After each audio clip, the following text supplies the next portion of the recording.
Shattering Myths. I am Yada. Each weekday here on GCN, we strive to expose the destructive myths which are associated with religion and politics, patriotism in the media, and with military and economic schemes.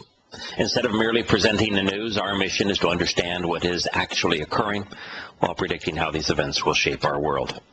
Then during our second hour, we will engage God on his terms, through evidence and reason, since he alone is the one reliable voice in an exceedingly troubled world.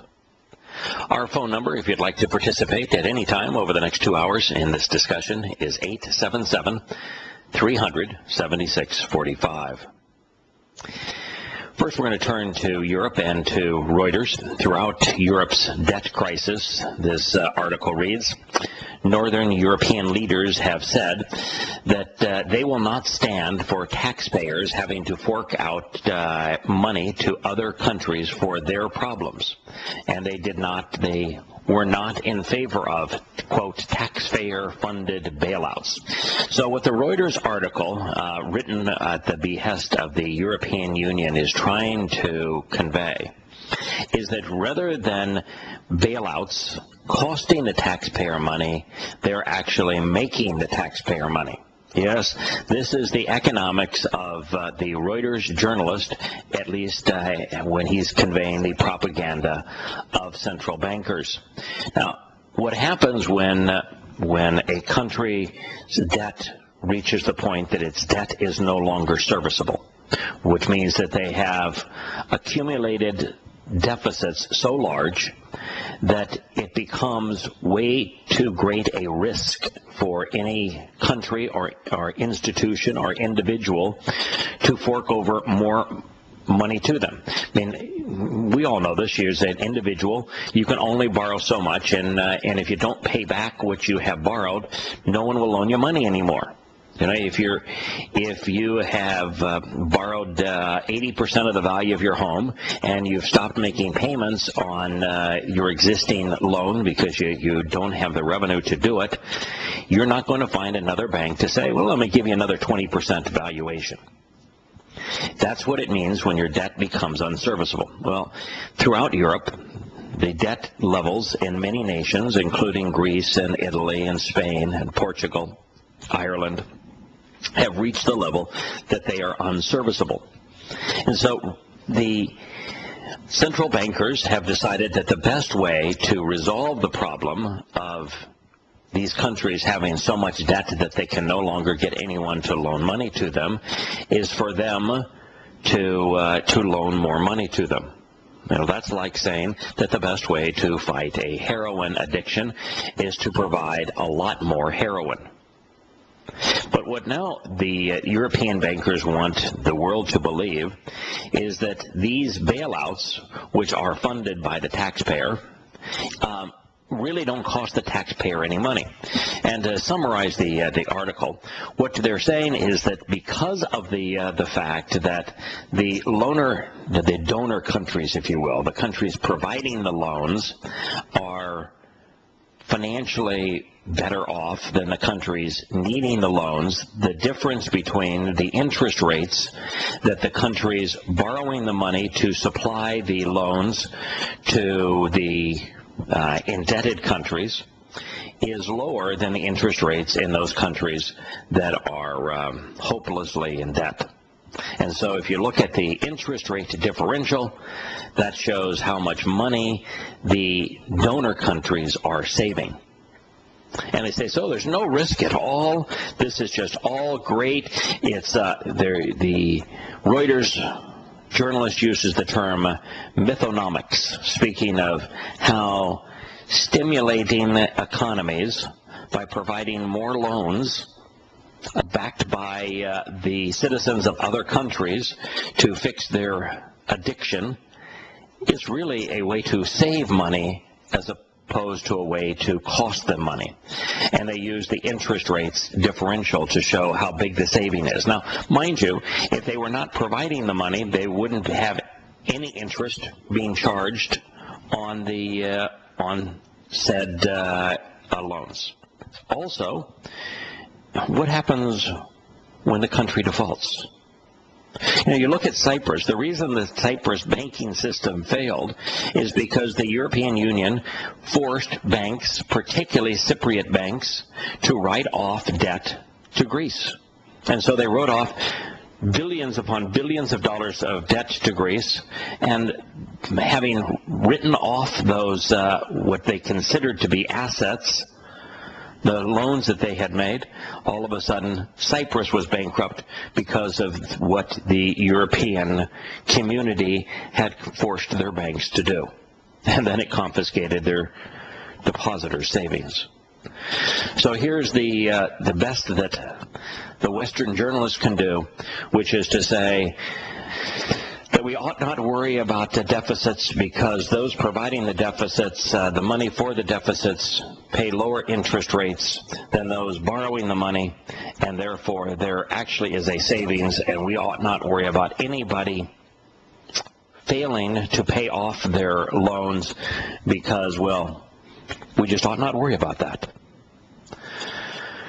Turning to before we turn to the next item on the news, the reason that that kind of mentality prevails, and the reason that kind of a story will be circulated, is because of the financial illiteracy of most of the world. It's probably less than 1 in 100,000 people who actually know what fiat money is about, why central banks exist, how they manipulate economies, how they cause recessions, how they profit from recessions. The consequence of inflation as being the most sinister of all taxes. Those kinds of things, and the interaction between central bankers and the interplay between bankers and politicians is something very few people understand. Even the difference between a central banker and a commercial banker. And because of the illiteracy, economic illiteracy, of the vast preponderance of people, their future is being stolen from them. Ignorance is not bliss. Yahowah said it's deadly pertaining to him, but it's also deadly pertaining to everyone, especially relative to what's being done financially. And when you have folks like this saying that bailouts actually save money as opposed to cost money, the myths are propagated. This is another interesting myth. This is the myth that we've just covered is the best way to resolve the problem of a country having more debt than it can service is to provide it with ever more debt. This is the myth of the best way to bring peace to a region that is embroiled in war is to supply more weapons. The Afghan border police, engaged by recent clashes with their Pakistani counterparts, are pleading to the United States for more weapons to take on their neighbors, escalating the tensions between the two sides. So we're supplying billions of dollars of weapons to Pakistan. We're supplying billions of dollars of weapons to Afghanistan. Afghanistan and Pakistan are now fighting each other, and Afghanistan is telling the United States that to resolve this problem, what the United States needs to do is give even more weapons to Afghanistan, which we'll probably do. This is an example of the stupidity of religion and how religion almost universally creates hypocrites, those who claim of their opponents that which they themselves are guilty of. We're going to turn to Israel. Israeli police detained Jerusalem's most senior economic cleric following clashes between Muslim and Jewish worshippers on Tuesday. Sheikh Mohammed Hussein. He is the Grand Mufti of Jerusalem. He is a descendant of Mohammed Husseini, who is easily the most influential Muslim of the last century. He was also the Grand Mufti of Jerusalem.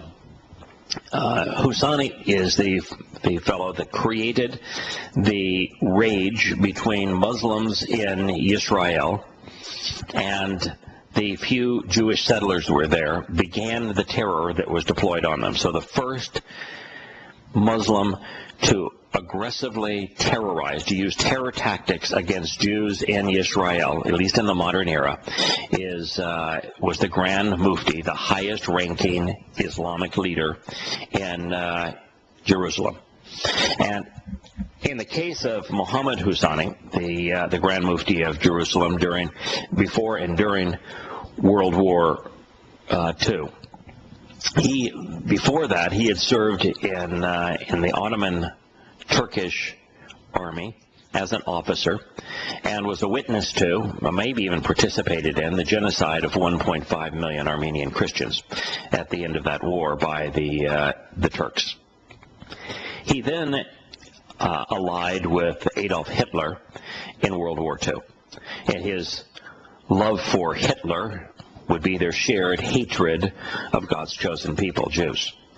It was Husani, in meetings directly with Hitler, who convinced Hitler that his original plan, which was to rob Jews in Germany and other places in Europe of their property, confiscating it, while exiling them, was not the proper plan. And so the Grand Mufti of Jerusalem convinced Adolf Hitler that the better strategy was to, after confiscating the Jewish property, to kill them.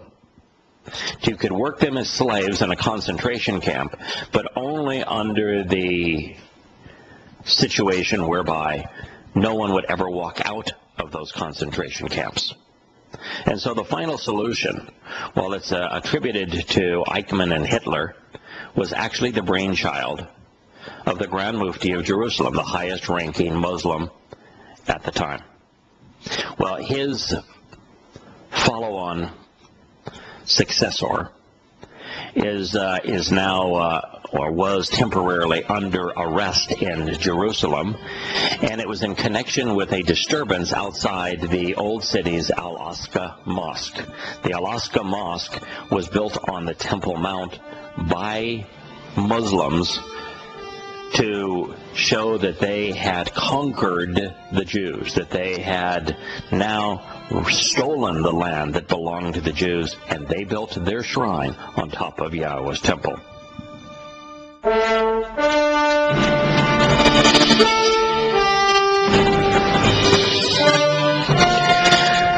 Welcome back to Shattering Myths. You can participate in our discussion by calling 877-300-7645. We are talking about the Grand Mufti of Jerusalem and a mini riot that took place on the Temple Mount.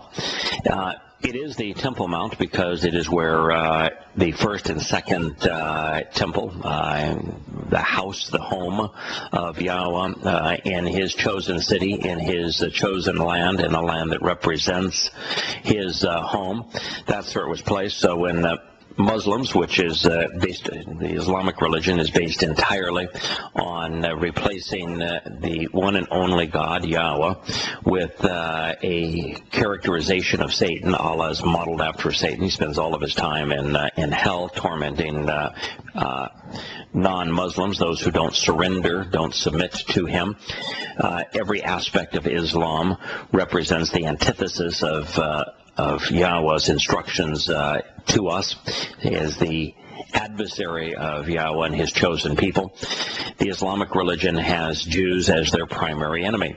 And so when the Muslims stormed out of Arabia following Muhammad's death, after overhunting Jews in Arabia, they conquered much of the world, including what was a Byzantine province at the time in Judea. And the first thing that they did is they built a shrine to the devil right there on the top of the Temple Mount, and not one, but two. The Dome of the Rock, which is, I call the Dome of the Hoofy Print, where Muhammad, on his imagined journey on the wild ass, during his sleep one night, rode his winged ass to Jerusalem from Mecca. This was in the immediate wake of the Satanic verses. And then from, in Jerusalem on the Temple Mount, he claims that the temple was still there and that he met with all sorts of dead individuals, including Moses and the and then he jumped up using the wild ass to heaven by way of hell.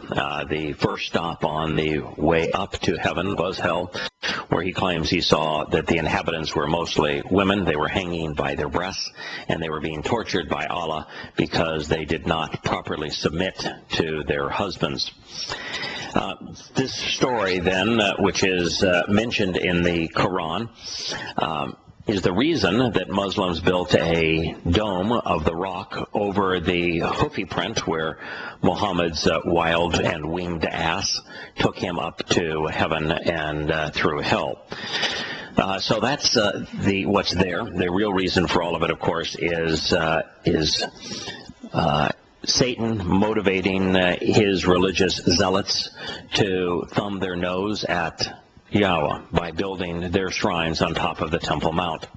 Well, it is an interesting situation because during the two wars, the Six-Day War and the Yom Kippur War, the Muslims who had tried to wipe the Jews out to the last lost both wars. They also lost the War of Independence for Israel. So they had lost 3 wars in a row, even when they outnumbered the Jews more than 100 to 1. And yet Moshe Dayan, an atheist general, decided at the time after conquering the Muslims and subduing them, decided that he would give the Temple Mount to the Muslims. Now, here is Jerusalem, it's the most set apart, most important site in the city, and rather than saying, now that we have control of it, let's cleanse it of the religious shrines of those who are motivated, who are indoctrinated to hate and kill us. That would have been the rational thing to do. They built these to thumb their nose at us. Let's just take them down to say we're all square. That would have been the most rational thing to do. The next most rational thing to do would have been to say, all right, you've got these monstrosities here desecrating our most important site. We'll let you keep them, but this becomes an international site. Everybody gets access. Or the third thing he could have done, which had been the worst thing, is to say, no Jew can go there. You Muslims, this is your spot now. It used to be ours, but it's now yours. You can exclude everyone else from being there. And unfortunately, that is precisely what has happened. And now anytime a Jew goes to the place that has been set apart amongst every place in the world, they are harassed by the Muslims. So here's how the story continues. The compound is where the mosque lies. It's revered by Muslims and Jews and is a frequent flashpoint for violence. It is known by Muslims as Haram al-Sharif, or the Noble Sanctuary, and to Jews as the Temple Mount. It is the Temple Mount. That is what it is. It's just like calling Israel Palestine. It is Israel. It was renamed by folks that were trying to cover up the rightful name as Palestine. The same thing is true with the Noble Sanctuary and the Temple Mount.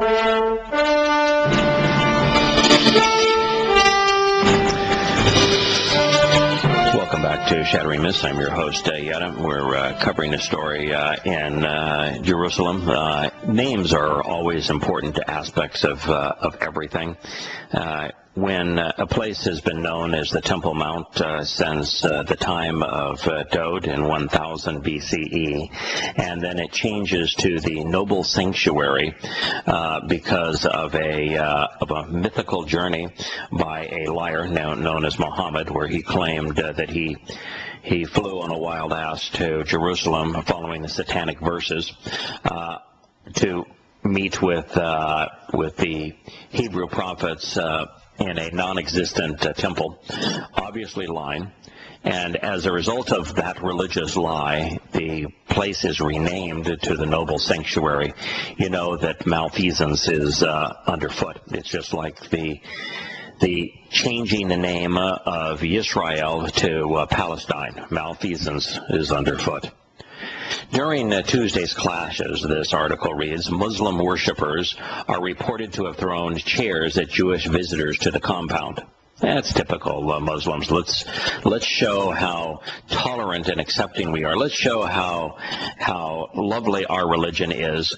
When Jews come to the most important place in the world to them, since we've conquered them in the past, and this is the last vestige of us conquering them, let's show our gratitude to Moshe Dayan for letting us even have these shrines here by throwing rocks and chairs at them. The Jews can go to the compound but are not allowed to pray or perform religious ceremonies. So you're not allowed. This is the temple to Yahowah, and where it was, and you're not allowed to do anything religious. You're not allowed to pray, but of course Muslims can and do. Those who are seen to break the rules can be expelled by the police. The Mufti was investigated for 6 hours over what happened on the Temple Mount and over his recent declarations about the situation there. In other words, Muslims want to inspire other Muslims to act badly because they want there to be an open state of rage against Jews. Tuesday's violence coincided with Israel's celebration of Jerusalem Day, which marks the anniversary of its capture of East Jerusalem in 1967 in the Middle East War. That was the war that called the Six-Day War, where Israel beat the combined Muslim assault against it, and would have ended up not only with the Sinai and with Syria and with Jordan, but would have been unstoppable throughout the entire Middle East. Had the United States not reined Israel in, they would have controlled most of the Muslim world. Anyway, Israel annexed East Jerusalem after the war, a move not recognized by the international community. So under that standard, the United States next week will be giving up the states of Texas, Arizona, New Mexico. They will be giving up most of the western half of the United States because we prevailed the same way, except the United States claim isn't nearly as good for the southwestern states because we initiated the war, and in the case of Israel, it was responding to the threat of the Muslims. The Palestinian Authority President Mahmoud Abbas called for Sheikh Hussein's immediate release, calling his arrest a flagrant challenge to the freedom of worship. Now, that was the reason I wanted to share this article with you.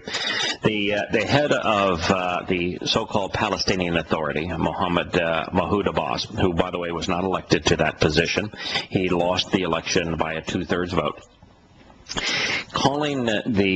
He's referring to this arrest, which the man was freed moments thereafter, as a flagrant challenge to freedom of worship. And yet, what were the Muslims protesting? Why did this become a problem?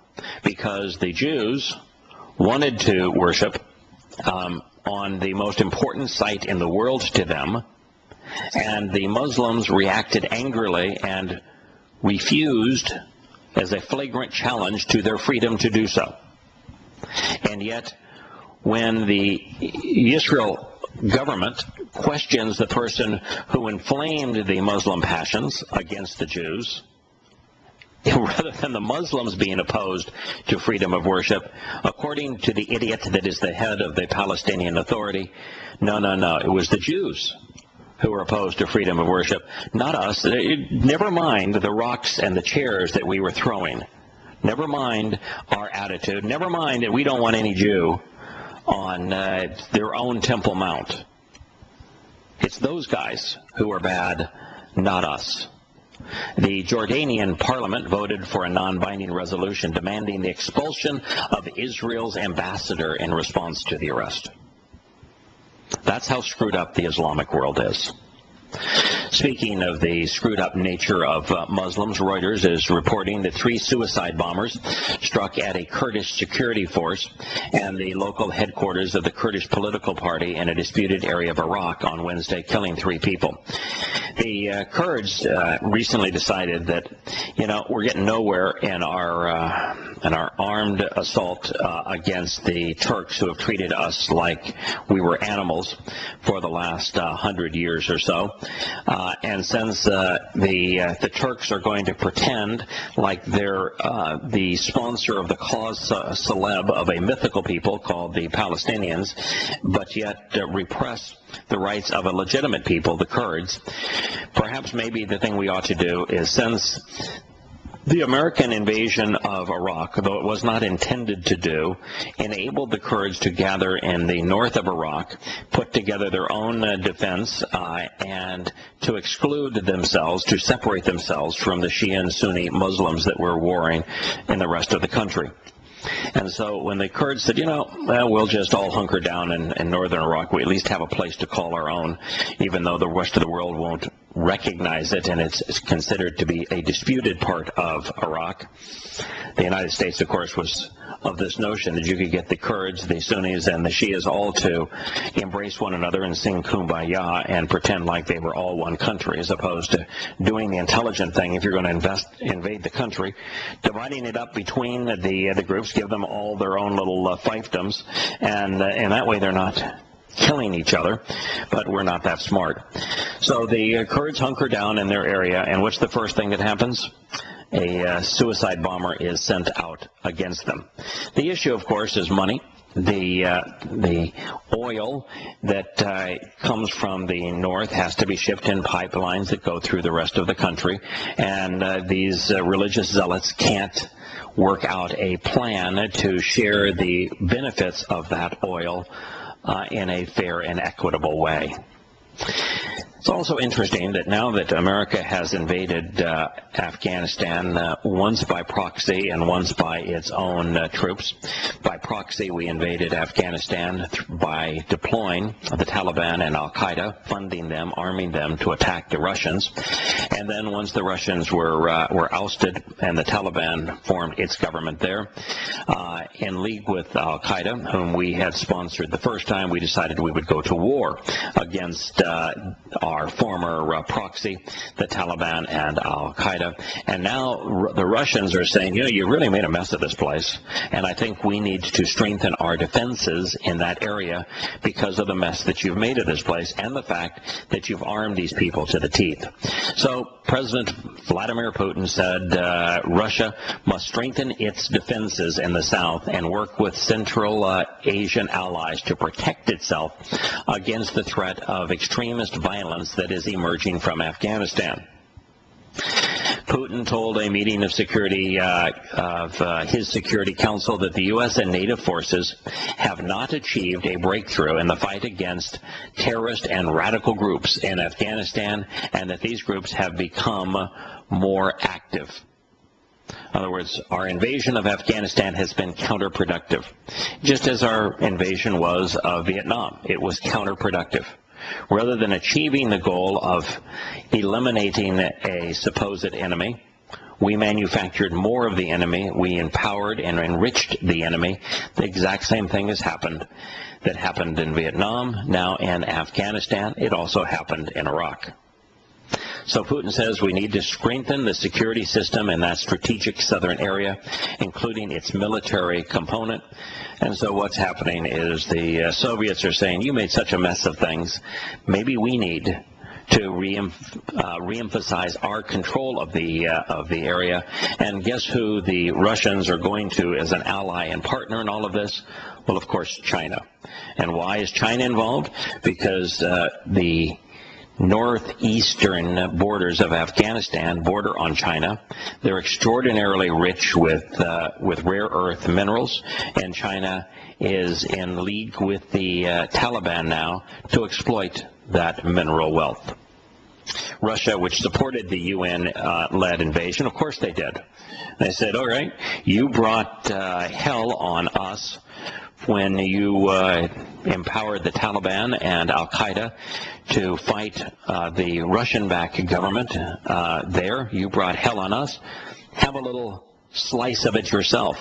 Of course, they probably were applauding. The Russians thought that was the best thing that could ever happen to them, is to have the United States squander its prestige, its blood, and its coin in Afghanistan. They were cheerleaders.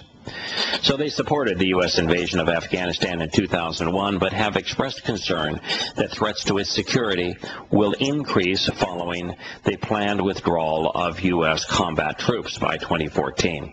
There is every reason to believe that in the near future we will face a worsening situation, Putin said. You know, Putin's a very evil man, but occasionally even evil men tell the truth. The situation in Afghanistan is deteriorating rapidly, and it's going to continue to get worse. Once we leave Afghanistan, it will be worse than had we not been there. It's just like when we left Vietnam. We made it worse. We sacrificed blood and coin, making Vietnam worse. We sacrificed blood and coin, making Afghanistan and Iraq worse. News came out of southern Turkey that the Syrian intelligence community had allegedly carried out car bombings that killed 46 people in a Turkish border town. And the likelihood of that being sponsored by the Syrian government is slim to none. But Turkey has never been a reservoir of goodness and truth. And so it is highly likely that Turkey is going to use this to flex their muscle, because Muslims are arrogant and the Turks are especially arrogant. It did kill 46 people, but the high likelihood is that those bombings were perpetrated by the rebels. We'll return to that story in a moment.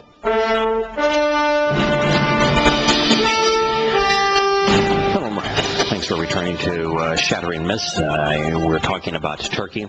There was a series of car bombings that killed 46 people in a Turkish border town, and Turkey, of course, blamed it on the government of President Bashar al-Assad. It is extraordinarily unlikely that that is what actually occurred. There would be no incentive of any kind for Bashar al-Assad to stop using conventional weapons and to start using car bombs. That's what the rebels use. And also, there would be no reason for Bashar al-Assad to say, you know, I think we can really increase the likelihood that we will prevail against these militias if we go attack the most militarized country in the region. Let's go do some bombings of Turkey, and that will really set us up so that we're certain that we will remain in power. I mean, it's moronic. What happened, of course, is that the rebels detonated those car bombs to create the illusion that the Syrian government had done it because they're looking for Turkey to engage in the war. Happens all the time in the Islamic world. It's just like the Muslim rebels use the sarin gas to create the illusion that the Syrian government had done so to encourage the world to support them more aggressively. But how did Turkey respond? Same way that Turkey always responds. It's time for the international community to come together and act against this regime. Prime Minister Tayyip Erdogan said in a speech broadcast on Turkish television, "We will not lose our calm heads. We will not depart from common sense, and we will not fall into the trap that they are trying to push us into. But whoever targets Turkey will sooner or later pay the price." So what is he saying? That he's going to now invade Turkey? No, he's not going to do that.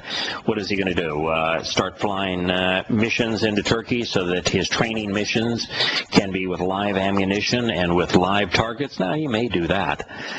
But we really have a mess in this part of the world, and the last thing the world needs is for the surrounding countries to become even more involved, because the reality is it's already a proxy war, having very little to do with Syria and having almost everything to do with Saudi Arabia and Qatar on one side, trying to assert the influence of Sunni Islam, and Iran on the other, trying to maintain the influence it gained as a result of the United States invasion of Iraq.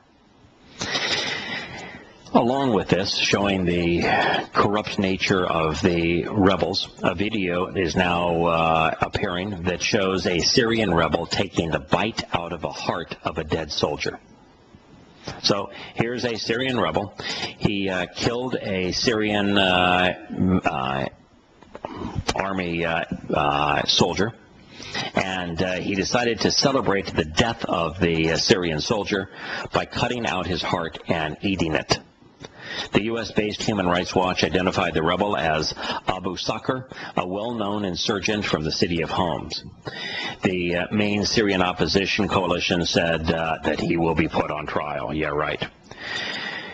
The video, which cannot be independently authenticated, seems to show him not only cutting out the heart, but eating it. He says, "I swear to Allah, I will eat your hearts and your livers, you soldiers of Bashar, the dog," the man says, referring to President Bashar al-Assad as he stands over the soldier's corpse. There are many examples of militias and soldiers the world over acting badly. If you look at the way that the Japanese acted in World War II or the German SS troops, they were savages. Now, they were savages because the regime that they were represented was both religious and political. There was no separation in Imperial Japan between the religion of Japan and the politics of Japan. Just as with Hitler's Mein Kampf, which was part of the people's religion, there was no separation between the religion of Nazi Germany and the politics of Nazi Germany. Well, the same thing is true with these Islamic rebels. There is no separation between their religion and politics. And when those things coalesce and become one, this kind of savagery is manifest. So the article concludes the mutilation of bodies of enemies is a war crime, but it's even more serious issue is the very rapid descent into sectarian rhetoric and violence. So here is a political statement, a military statement that this man made, and it's called a sectarian or religious statement because, of course, that war is a war between Sunni and Shia Muslims, both fighting, by the way, with the blessing of the same wannabe God. We'll return to Shattering Myths in a moment.